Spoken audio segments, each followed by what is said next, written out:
بسم اللہ الرحمن الرحیم۔ السلام علیکم۔ آج ہم ایسے ٹاپک پر بات کرنے والے ہیں جو مسلمانوں کے لیے انتہائی اہمیت کا حامل ہے۔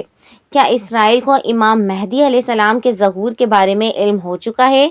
کیا وہ سائن جو امام مہدی علیہ السلام کے آنے سے پہلے ظاہر ہونے تھے کیا مکمل ہو چکے ہیں؟ اس ویڈیو کو اینڈ تک ضرور دیکھیں، کیونکہ ہم بات کریں گے ان لمحات پر جو احادیث میں آئی ہیں اور ان حوالات سے بھی جو آج کل کے حالات سے ملتی جلتی ہیں۔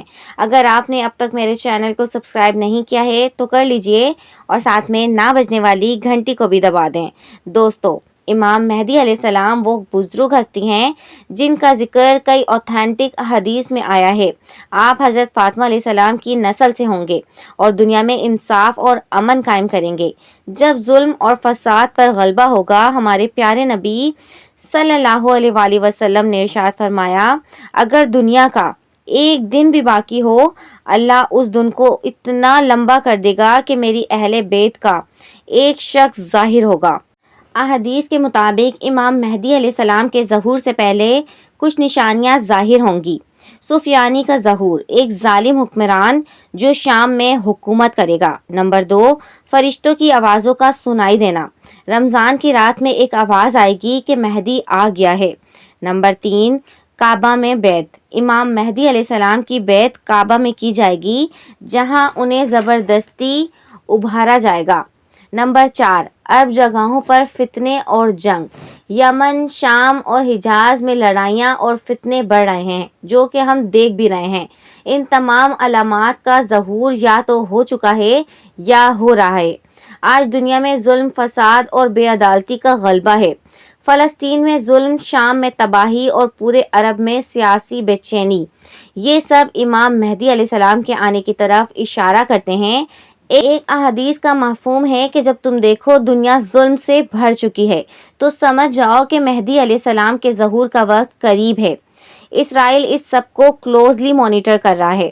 وہاں کے اینالائٹکس اور ریبرز بھی اس بات کا اقرار کرتے ہیں کہ مسلم مہیش کا کانسیپٹ ان کے لیے سیریس کنسرن ہے۔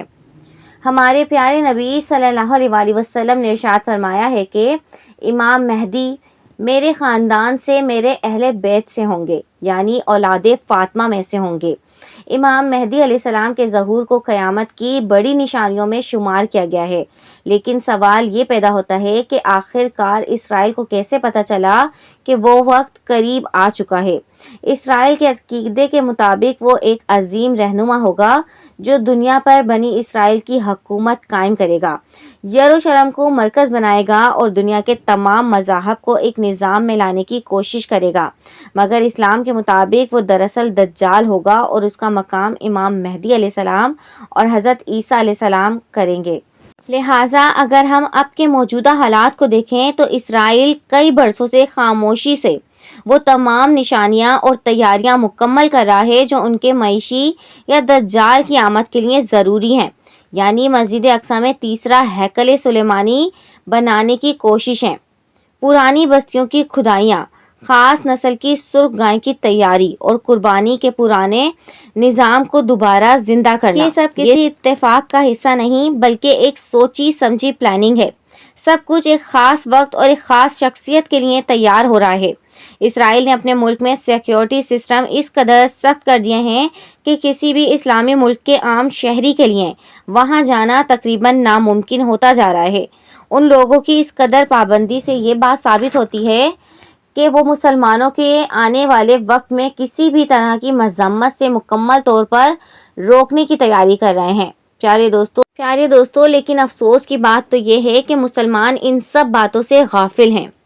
ہمارے بچے دن رات موبائل، گیمز اور فیشن میں لگے ہیں، اس لیے وہ وقت قریب آ رہا ہے کہ امت محمدیہ غفلت میں سوئی رہے گی اور فتنہ دجال پوری دنیا کو اپنی لپیٹ میں لے لے گی۔ اب سوال یہ اٹھتا ہے کہ ہماری کیا ذمہ داری ہے؟ ہمیں چاہیے کہ ہم اپنے ایمان کو مضبوط بنائیں، قرآن اور سنت سے وابستہ ہو جائیں اور دنیا کے فتنوں سے دور رہ کر آخرت کی تیاری کریں۔ کیا ہم وہ لوگ ہیں جو امام مہدی علیہ السلام کے ساتھی بننے کے لائق ہیں؟ کامنٹ میں لکھیں کہ آپ سمجھتے ہیں کہ امام مہدی علیہ السلام کا وقت قریب آ چکا ہے۔ اگر آپ کو یہ ویڈیو پسند آئی ہے تو میرے چینل کو لائک، شیئر اینڈ سبسکرائب، اپنے دوستوں کے ساتھ یہ ویڈیو لازمی شیئر کریں تاکہ زیادہ سے زیادہ اس فتنے کے بارے میں لوگوں کو علم ہو۔ السلام علیکم ورحمۃ اللہ وبرکاتہ۔ Thanks for watching. اللہ حافظ۔